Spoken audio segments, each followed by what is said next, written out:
मेरे प्यारे देशवासियों, नमस्कार। कोरोना की दूसरी वेव और दूसरी वेव से हम भारतवासियों की लड़ाई जारी है। दुनिया के अनेक भारत भी इस लड़ाई के दौरान बहुत बड़ी पीड़ा से गुजरा है। हम में से कई लोगों ने अपने परिजनों को, अपने परिचितों को खोया है। ऐसे सभी परिवारों के साथ मेरी पूरी संवेदनाएं हैं। साथियों, बीते 100 वर्षों में आई ये सबसे बड़ी महामारी है, त्रासदी है। इस तरह की महामारी आधुनिक विश्व ने न देखी थी, न अनुभव की थी। इतनी बड़ी वैश्विक महामारी से हमारा देश कई मोर्चों पर एक साथ लड़ा है। कोविड अस्पताल बनाने से लेकर आईसीयू बेड्स की संख्या बढ़ानी हो, भारत में वेंटिलेटर बनाने से लेकर टेस्टिंग लैब्स का एक बहुत बड़ा नेटवर्क तैयार करना हो, कोविड से लड़ने के लिए बीते 1.25 साल में ही देश में एक नया हेल्थ इंफ्रास्ट्रक्चर तैयार किया गया है। सेकंड वेव के दौरान अप्रैल और मई के महीने में भारत में मेडिकल ऑक्सीजन की डिमांड अकल्पनीय रूप से बढ़ गई थी। भारत के इतिहास में कभी भी इतनी मात्रा में मेडिकल ऑक्सीजन की जरूरत कभी भी महसूस नहीं की गई। इस जरूरत को पूरा करने के लिए युद्ध स्तर पर काम किया गया। सरकार के सभी तंत्र लगे। ऑक्सीजन रेल चलाई गई, एयरफोर्स के विमानों को लगाया गया, नौसेना को लगाया गया। बहुत ही कम समय में लिक्विड मेडिकल ऑक्सीजन के प्रोडक्शन में 10 गुना से ज्यादा बढ़ाया गया। दुनिया के हर कोने से, जहां कहीं से भी जो कुछ भी उपलब्ध हो सकता था, उसको प्राप्त करने का भरसक प्रयास किया गया, लाया गया। इसी तरह जरूरी दवाओं के प्रोडक्शन को कई गुना बढ़ाया गया। विदेशों में जहां भी दवाइयां उपलब्ध हो, वहां से उन्हें लाने में कोई कोर कसर बाकी नहीं छोड़ी गई।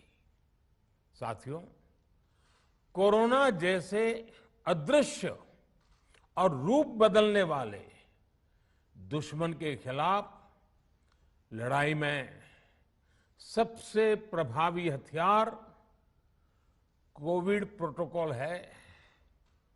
मास्क, 2 गज की दूरी और बाकी सारी सावधानियां, उसका पालन ही है। इस लड़ाई में वैक्सीन हमारे लिए सुरक्षा कवच की तरह है। आज पूरे विश्व में वैक्सीन के लिए जो मांग है, उसकी तुलना में उत्पादन करने वाले देश और वैक्सीन बनाने वाली कंपनियां बहुत कम है, इन्हीं गिनी हैं। कल्पना करिए कि अभी हमारे पास भारत में बनी वैक्सीन नहीं होती तो आज भारत जैसे विशाल देश में क्या होता।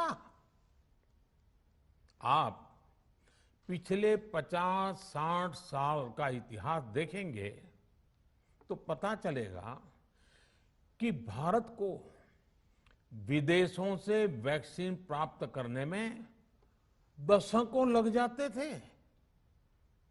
विदेशों में वैक्सीन का काम पूरा हो जाता था, तब भी हमारे देश में वैक्सीनेशन का काम शुरू भी नहीं हो पाता था।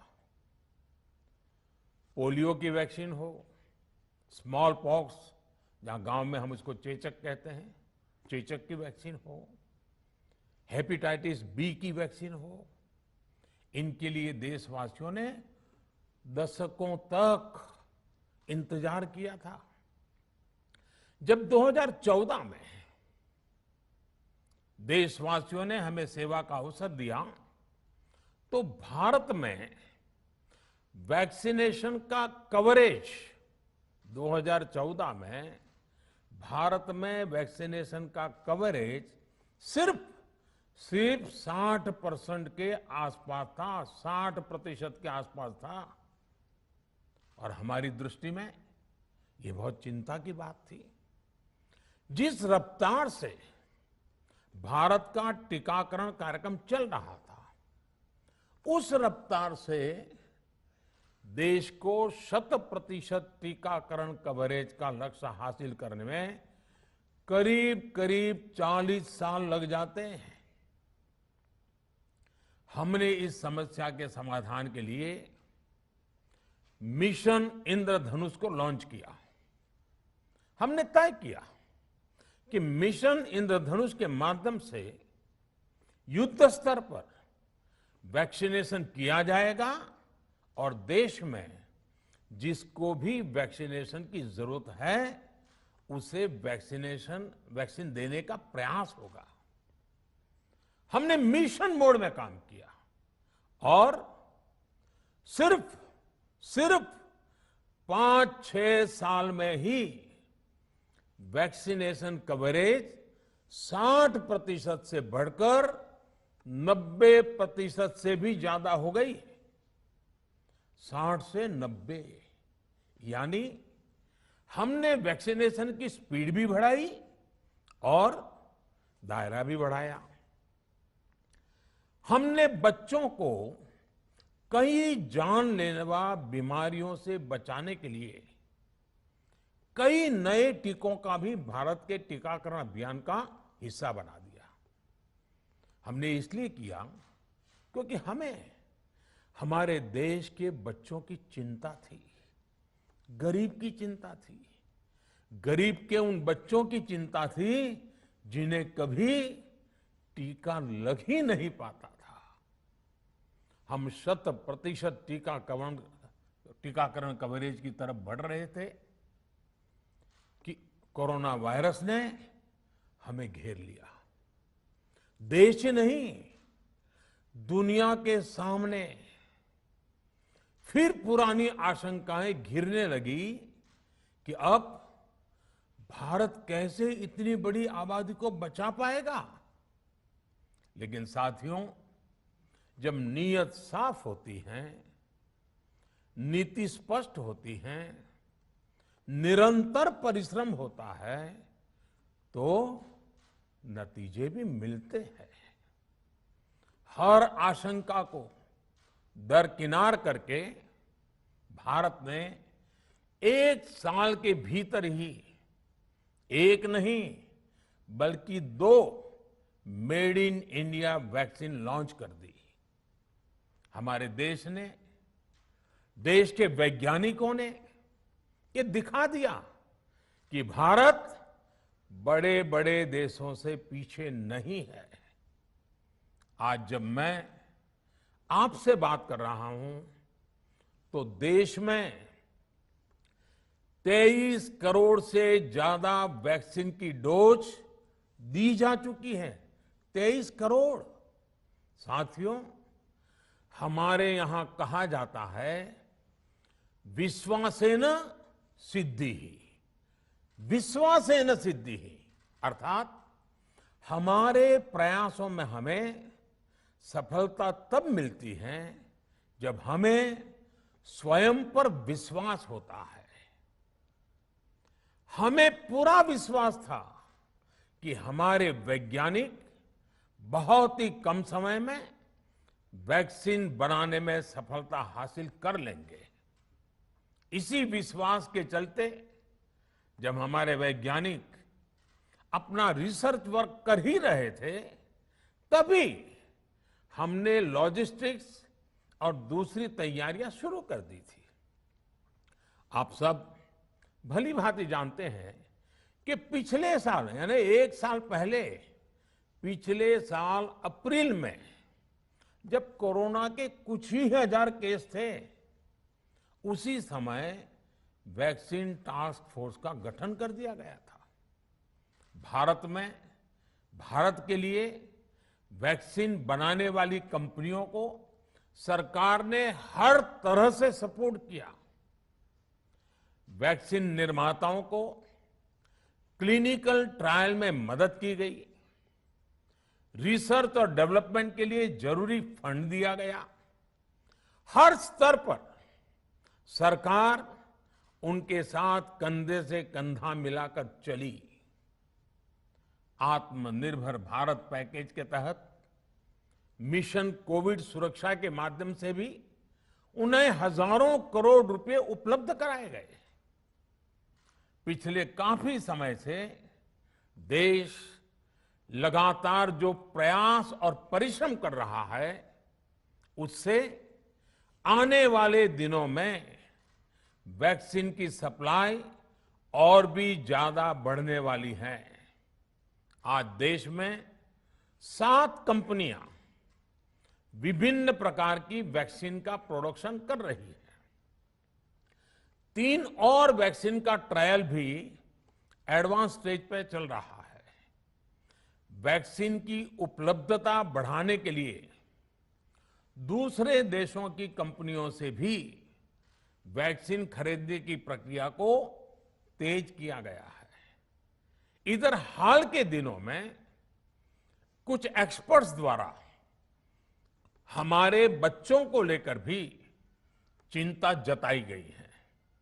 इस दिशा में भी 2 वैक्सीन का ट्रायल तेजी से चल रहा है। इसके अलावा अभी देश में एक नेजल वैक्सीन पर भी रिसर्च जारी है। इसे सिरिंज से न देकर नाक में स्प्रे किया जाएगा। देश को अगर निकट भविष्य में इस वैक्सीन पर सफलता मिलती है, तो इससे भारत के वैक्सीन अभियान में और ज्यादा तेजी आएगी। साथियों, इतने कम समय में वैक्सीन बनाना अपने आप में पूरी मानवता के लिए बहुत बड़ी उपलब्धि है, लेकिन इसकी अपनी सीमाएं भी हैं। वैक्सीन बनने के बाद भी दुनिया के बहुत कम देशों में वैक्सीनेशन प्रारंभ हुआ और ज्यादातर समृद्ध देशों में ही शुरू हुआ। WHO ने वैक्सीनेशन को लेकर गाइडलाइंस दी। वैज्ञानिकों ने वैक्सीनेशन की रूपरेखा रखी और भारत ने भी जो अन्य देशों की बेस्ट प्रैक्टिसेस थी, विश्व स्वास्थ्य संगठन WHO के मानक थे, उसी आधार पर चरणबद्ध तरीके से वैक्सीनेशन करना तय किया। केंद्र सरकार ने मुख्यमंत्रियों के साथ हुई अनेकों बैठकों से जो सुझाव मिले, संसद के विभिन्न दलों के साथियों द्वारा जो सुझाव मिले, उसका भी पूरा ध्यान रखा। इसके बाद ही ये तय हुआ कि जिन्हें कोरोना से ज्यादा खतरा है, उन्हें प्राथमिकता दी जाएगी। इसलिए ही हेल्थ वर्कर्स, फ्रंटलाइन वर्कर्स, 60 वर्ष की आयु से ज्यादा के नागरिक, बीमारियों से ग्रसित 45 वर्ष से ज्यादा आयु के नागरिक, इन सभी को वैक्सीन पहले लगनी शुरू हुई है। आप कल्पना कर सकते हैं कि अगर कोरोना की दूसरी वेव से पहले हमारे फ्रंटलाइन वर्कर्स को वैक्सीन नहीं लगी होती तो क्या होता? सोचिए, हमारे डॉक्टर्स, नर्सिंग स्टाफ को वैक्सीन ना लगी तो क्या होता? अस्पतालों में सफाई करने वाले हमारे भाई बहनों को, एम्बुलेंस के हमारे ड्राइवर्स भाई बहनों को वैक्सीन ना लगी होती तो क्या होता? ज्यादा से ज्यादा हेल्थ वर्कर्स को वैक्सीनेशन होने की वजह से ही वो निश्चिंत होकर दूसरों की सेवा में लग पाए, लाखों देशवासियों का जीवन बचा पाए। लेकिन देश में कम होते कोरोना के मामलों के बीच केंद्र सरकार के सामने अलग अलग सुझाव भी आने लगे, भिन्न भिन्न मांगे होने लगी, पूछा जाने लगा, सब कुछ भारत सरकार ही क्यों तय कर रही है? राज्य सरकारों को छूट क्यों नहीं दी जा रही है? राज्य सरकारों को लॉकडाउन की छूट क्यों नहीं मिल रही है? One size does not fit all जैसी बातें भी कही गई। दलील ये दी गई कि संविधान में चूंकि हेल्थ, आरोग्य प्रमुख रूप से राज्य का विषय है, इसलिए अच्छा है कि सब राज्य ही करें। इसलिए इस दिशा में एक शुरुआत की गई। भारत सरकार ने एक बृहद गाइडलाइन बनाकर राज्यों को दी ताकि राज्य अपनी आवश्यकता और सुविधा के अनुसार काम कर सके। स्थानीय स्तर पर कोरोना कर्फ्यू लगाना हो, माइक्रो कंटेनमेंट जोन बनाना हो, इलाज से जुड़ी व्यवस्थाएं हो, भारत सरकार ने राज्यों की इन मांगों को स्वीकार किया। साथियों, इस साल 16 जनवरी से शुरू होकर अप्रैल महीने के अंत तक भारत का वैक्सीनेशन कार्यक्रम मुख्यतः केंद्र सरकार की देखरेख में ही चला। सभी को मुफ्त वैक्सीन लगाने के मार्ग पर देश आगे बढ़ रहा था। देश के नागरिक भी अनुशासन का पालन करते हुए अपनी बारी आने पर वैक्सीन लगवा रहे थे। इस बीच कई राज्य सरकारों ने फिर कहा कि वैक्सीन का काम डिसेंट्रलाइज किया जाए और राज्यों पर छोड़ दिया जाए। तरह तरह के स्वर उठे, जैसे कि वैक्सीनेशन के लिए एज ग्रुप क्यों बनाए गए। दूसरी तरफ किसी ने कहा कि उम्र की सीमा आखिर केंद्र सरकार ही क्यों तय करे। कुछ आवाजें तो ऐसी भी उठी कि बुजुर्गों का वैक्सीनेशन पहले क्यों हो रहा है। भांति भांति के दबाव भी बनाए गए। देश के मीडिया के एक वर्ग ने इसे कैंपेन के रूप में भी चलाया। साथियों, काफी चिंतन मनन के बाद इस बात पर सहमति बनी कि राज्य सरकारें अपनी तरफ से भी प्रयास करना चाहती हैं, तो भारत सरकार को क्यों इतराज हो और भारत सरकार इतराज क्यों करे। राज्यों की इस मांग को देखते हुए, उनके आग्रह को ध्यान में रखते हुए 16 जनवरी से जो व्यवस्था चली आ रही थी, उसमें प्रयोग के तौर पर एक बदलाव किया गया। हमने सोचा कि राज्य ये मांग कर रहे हैं, उनका उत्साह है, तो चलो भाई 25% का काम उन्हीं को सुपुर्द कर दिया जाए, उन्हीं को दे दिया जाए। स्वाभाविक है 1 मई से राज्यों को 25% काम उनके हवाले कर दिया गया। उसे पूरा करने के लिए उन्होंने अपने अपने तरीके से प्रयास भी किए। इतने बड़े काम में किस तरह की कठिनाइयां आती हैं, ये भी उनके ध्यान में आने लगा। उनको पता चला पूरी दुनिया में वैक्सीन की क्या स्थिति है, इसकी सच्चाई से भी राज्य परिचित हुए। और हमने देखा, एक तरफ मई में सेकेंड वेव, दूसरी तरफ वैक्सीन के लिए लोगों का बढ़ता रुझान, और तीसरी तरफ राज्य सरकारों की कठिनाइयां। मई में 2 सप्ताह बीतते बीतते कुछ राज्य खुले मन से ये कहने लगे कि पहले वाली व्यवस्था ही अच्छी थी।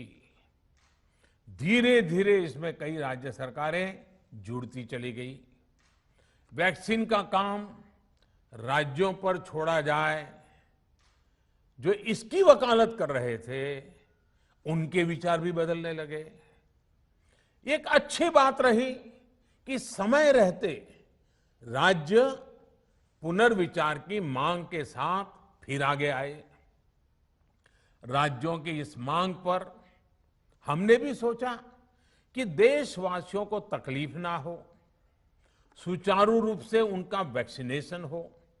इसके लिए 1 मई के पहले वाली, यानी 1 मई के पहले 16 जनवरी से अप्रैल अंत तक जो व्यवस्था थी, पहले वाली पुरानी व्यवस्था को फिर से लागू किया जाए। साथियों, आज ये निर्णय लिया गया है कि राज्यों के पास वैक्सीनेशन से जुड़ा जो 25% काम था, उसकी जिम्मेदारी भी भारत सरकार उठाएगी। ये व्यवस्था आने वाले 2 सप्ताह में लागू की जाएगी।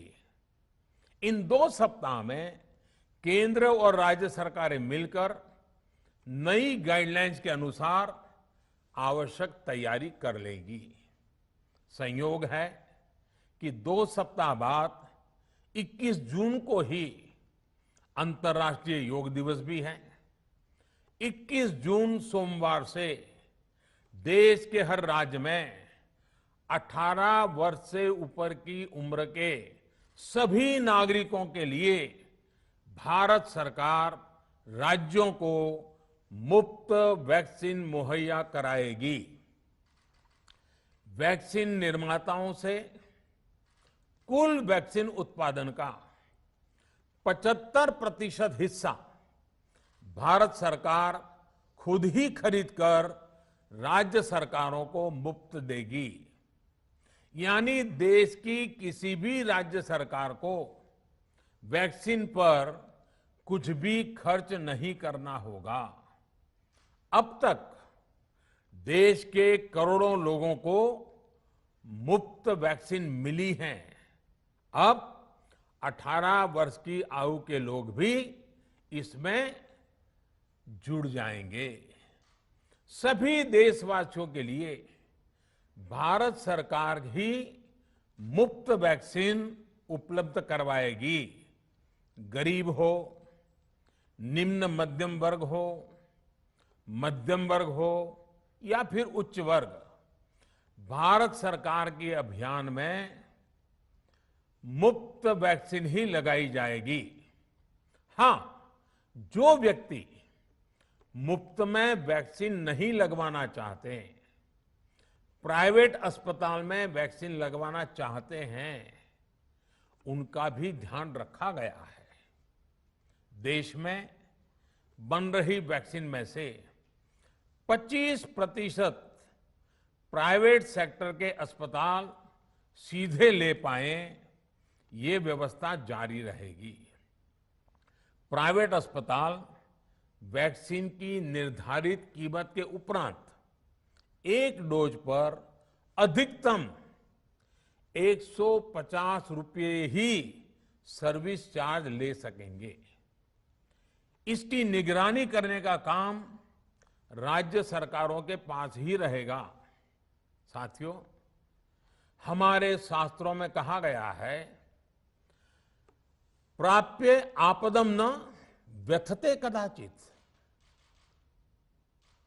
उद्योगम अनु इच्छति चा प्रमत्तः। अर्थात विजेता आपदा आने पर उससे परेशान होकर हार नहीं मानते, बल्कि उद्यम करते हैं, परिश्रम करते हैं और परिस्थिति पर जीत हासिल करते हैं। कोरोना से लड़ाई में 130 करोड़ से अधिक भारतीयों ने अभी तक की यात्रा आपसी सहयोग, दिन रात मेहनत करके तय की है। आगे भी हमारा रास्ता हमारे श्रम और सहयोग से ही मजबूत होगा। हम वैक्सीन प्राप्त करने की गति भी बढ़ाएंगे और वैक्सीनेशन अभियान को भी और गति देंगे।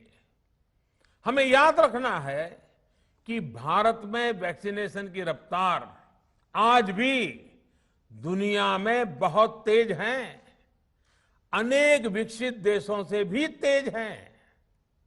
हमने जो टेक्नोलॉजी प्लेटफॉर्म बनाया है कोविन, उसकी भी पूरी दुनिया में चर्चा हो रही है।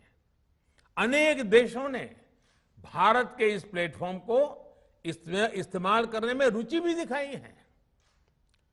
हम सब देख रहे हैं कि वैक्सीन की एक एक डोज कितनी महत्वपूर्ण है।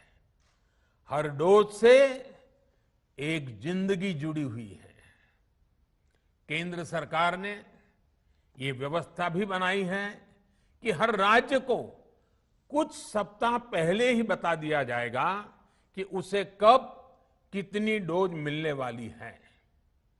मानवता के इस पवित्र कार्य में वाद विवाद और राजनीतिक छींटाकशी से ऐसी बातों को कोई भी अच्छा नहीं मानता है।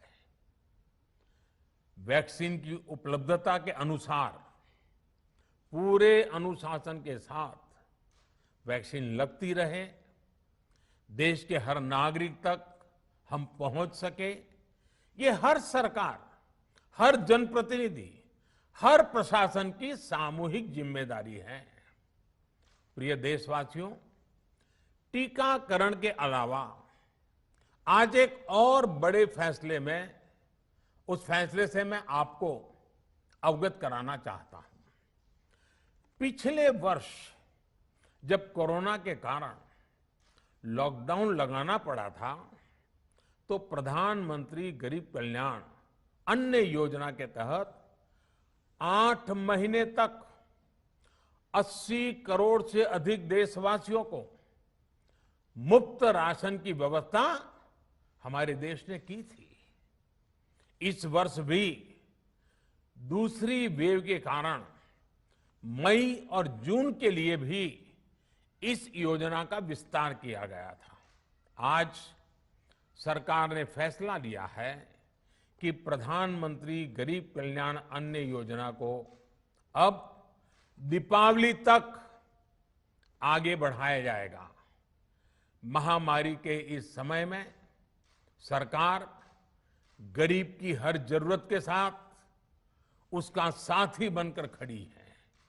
यानी नवंबर तक 80 करोड़ से अधिक देशवासियों को हर महीने तय मात्रा में मुफ्त अनाज उपलब्ध होगा। इस प्रयास का मकसद यही है कि मेरे किसी भी गरीब भाई बहन को, उसके परिवार को भूखा सोना ना पड़े। साथियों, देश में हो रहे इन प्रयासों के बीच कई क्षेत्रों से वैक्सीन को लेकर भ्रम और अफवाहों की जानकारी चिंता बढ़ाती है। ये चिंता भी मैं आपके सामने व्यक्त करना चाहता हूं। जब से भारत में वैक्सीन पर काम शुरू हुआ, तभी से कुछ लोगों द्वारा ऐसी बातें कही गई जिससे आम लोगों के मन में शंका पैदा हो। कोशिश ये भी हुई कि भारत के वैक्सीन निर्माताओं का हौसला पस्त पड़ जाए और उनके सामने अनेक प्रकार की बाधाएं आए। जब भारत की वैक्सीन आई तो अनेक माध्यमों से शंका आशंका को और बढ़ाया गया। वैक्सीन न लगवाने के लिए भांति भांति के तर्क प्रचारित किए गए। इन्हें भी देश देख रहा है। जो लोग वैक्सीन को लेकर आशंका पैदा कर रहे हैं, अफवाहें फैला रहे हैं, वो भोले भाले भाई बहनों के जीवन के साथ बहुत बड़ा खिलवाड़ कर रहे हैं। ऐसी अफवाहों से सतर्क रहने की जरूरत है।